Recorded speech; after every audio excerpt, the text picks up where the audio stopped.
Vidéo d'introduction à la transformation de Lorentz qui intervient en mécanique relativiste. Donc on va partir des équations de Maxwell, du problème de la vitesse de la lumière. Donc on a ici les équations de Maxwell. Donc je les rappelle, c'est la divergence de E est égale à ρ sur epsilon 0, donc nabla scalaire E égale ρ sur epsilon 0, le rotationnel de E qui est moins dB sur dt, donc nabla vectoriel E vaut moins dB sur dt. La troisième équation de Maxwell, nabla scalaire B égale 0, donc la divergence de B est nulle. Et la quatrième, enfin, qui est nabla vectoriel B, bêta, B, égale à mu 0J plus 1 sur C2 dE sur dérivé partiel du champ électrique par rapport au temps. Donc, c'est la célérité dans le vide, la vitesse de la lumière. Et on va considérer en fait un référentiel R' en déplacement par rapport à R à la vitesse constante V. Et on s'intéresse en fait à la forme des équations de Maxwell, qui restent inchangées dans les deux référentiels, à ceci près que sur la quatrième équation de Maxwell, la Maxwell ampère nabla vectoriel B, on a nabla vectoriel B qui est égal à mu 0J, densité de courant électrique, plus cette fois-ci 1 sur C' carré dE sur dt, puisque il a été communément admis jusqu'au début du siècle que la composition des vitesses était la loi. Autrement dit, d'après la composition des vitesses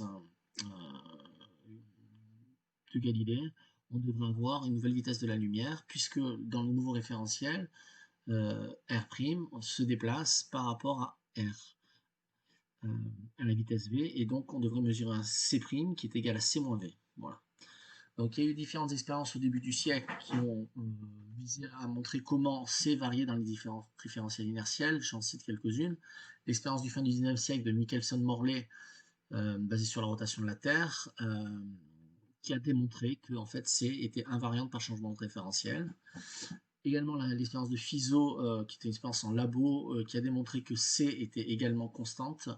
Et enfin, on a des expériences au quotidien dans les accélérateurs de particules modernes, où on a la désintégration de particules qui sont accélérées à des vitesses proches de la lumière. On peut prendre par exemple l'exemple, on connaît le boson de Higgs, mais on peut prendre l'exemple des faisceaux de pions, pi plus, pi moins et pi 0. On peut mesurer leur vitesse et observer leur désintégration. Autrement dit, lorsqu'une particule pi 0 se désintègre en fait dans un accélérateur de particules, elle émet deux photons, d'accord? Donc pour un observateur qui est au pied de l'accélérateur de particules, il devrait voir en fait la particule se déplacer à la vitesse c, et lorsqu'elle se désintègre, émettre un photon gamma, un premier photon gamma à la vitesse c, un deuxième photon gamma à la vitesse c, et donc on devrait observer que la vitesse de gamma, donc du photon gamma, d'après l'observateur fixe dans le référentiel inertiel, est égale, d'après la loi de composition des vitesses de Galilée, à 2c. Or, on observe que la vitesse en fait de gamma du photon est égale à c, alors qu'il est émis en désintégration d'une particule qui elle-même se déplace à la vitesse c. Donc dans tous les référentiels d'inertie, la vitesse de la lumière est constante. Et ceci est incompatible avec les lois de transformation de Galilée, qui sont très connues. Donc les lois de transformation, la loi de transformation compatible avec les équations de Maxwell et avec la constante de C dans tous les référentiels inertiels, ce sont en fait des transformations de Lorentz, qui à petite vitesse permettent de retrouver la transformation de Galilée. Okay, donc je les donne. Voici, voici en fait la transformation de Lorentz qui permet de passer d'un système de coordonnées x, y, z d'un référentiel R à un système de coordonnées x', y', z', t' dans un référentiel R' qui est en déplacement à la vitesse v par rapport au référentiel R. Alors bien évidemment, ces transformations prennent tout leur sens pour des vitesses qui approchent la vitesse de la lumière, puisqu'on a effectivement au dénominateur le facteur 1 moins v sur c au carré. On s'aperçoit pour des valeurs de v très faibles devant c, si par exemple le rapport v sur c est égal à 10 moins 3, on a au dénominateur du 1 moins 10 moins 3 au carré, donc 1 moins 10 moins 6, donc ce terme-là tend vers 0, et on retrouve bien que x' tend vers x moins vt, lorsque v est très petit devant c, autrement dit pour des objets très faibles devant la vitesse de la lumière. Au contraire, lorsque on a des objets qui se déplacent à une vitesse importante par rapport à la vitesse de la lumière, le rapport au dénominateur 1 moins v2 sur c2, quelque chose qui tend 1 moins quelque chose qui se rapproche de 1, Donc ça tend vers 0 plus, on va dire, au dénominateur, et on peut avoir donc ici des déplacements très importants. La nouveauté, donc ce sont effectivement des transformations linéaires, en ce sens que les nouvelles coordonnées x', y', z', t' sont des combinaisons linéaires des anciennes.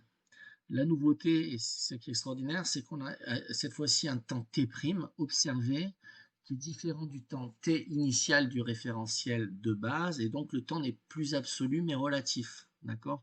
Alors on avait l'habitude de parler de la relativité de l'espace, puisque effectivement, si vous prenez le train en gare de Nice, le TGV, que vous montez dans le référentiel du train, lorsque vous redescendez en gare de Paris, gare de Lyon, vous avez fait 1000 km, mais par rapport au référentiel du train, vous avez fait 0. Donc ça, on arrive à le comprendre. Par contre, la notion de temps relatif n'est pas du tout intuitive, et on a effectivement ici, avec les transformations de Lorentz, un temps t' qui est égal à t moins v sur c2x sur racine de 1 moins v2 sur c2. D'accord? Donc, ce sont donc effectivement c'est un système de transformation linéaire, donc du type x' égale ax plus bêta gamma, t' est égal à cx plus dt. Donc, comme c'est un système linéaire, on peut utiliser l'algèbre matricielle pour pouvoir effectuer le changement de référentiel de R' vers R, sachant que, oui, alors ça c'est le changement de référentiel inverse.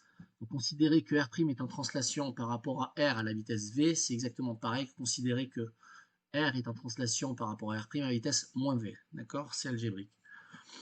Bon, donc ça c'est un système d'équations qui permet de retrouver x' en fonction de x', d'où l'intérêt de passer en système matriciel.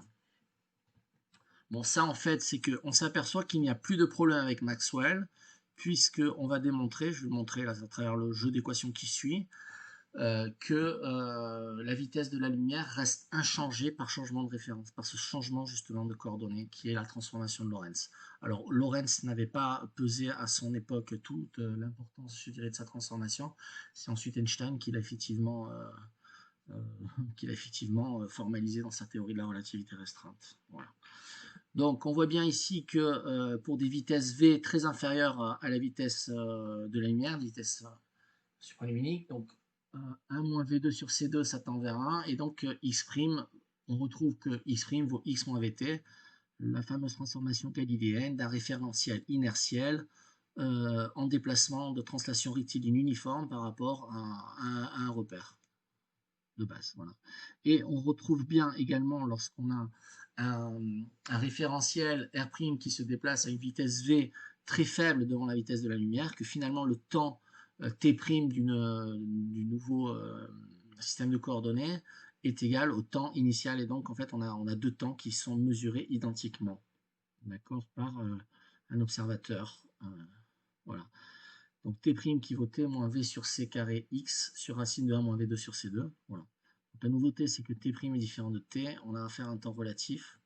Donc on aura des durées différentes suivant des référentiels pour une même expérience.